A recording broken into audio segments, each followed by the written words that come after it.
السلام عليكم ورحمة الله وبركاته.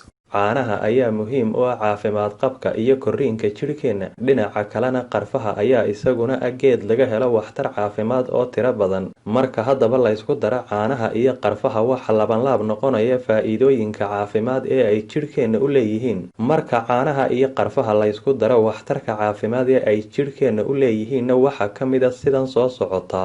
kow waxay kor u qaadaan caafimaad qabka lafaha waxaanay ka hortagaan burburka iyo xanuunada ku dhaca lafaha ilaa xadna waxay u fiican yihiin caafimaad qabka ilkaha. laba marka caanaha iyo qarfaha la isku daro waxay yeeshaan maadooyin badan oo hoos u dhiga kacsanaanta dhiigkarka waxaanay ilaa xad caawiyaan qofka qaba xanuunka sonkorowga. saddex waxay meesha ka saaraan baruurta iyo naaxitaanka badan waxaanay jaraan baruurta gasho caloosha.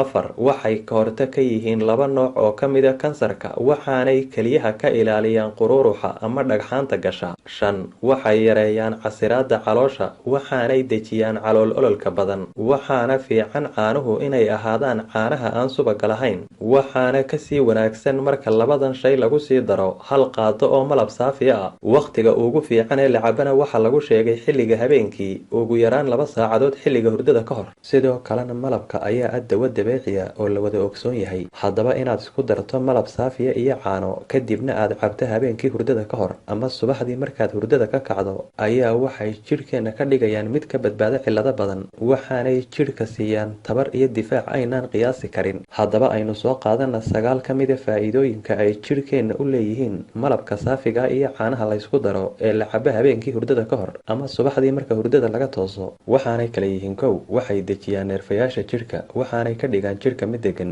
waxaana lagula taliyaa inay cabaan dadka ay hurdadu ku yar tahay ama dadka aan hurdo fiican helin. laba waxay dheefshiidka ka dhigaan mid caafimaad qaba waxaanay caloosha iyo beerka ka saaraan sunta waxaanay ka dhigaan guud ahaanba uurku jirta mid nadiifa. saddex waxay jidhka difaac uga yihiin laba nooc oo ka mid ah kansarka kuwaasoo kala ah kansarka ku dhaca caloosha iyo kansarka ku dhaca lafaha.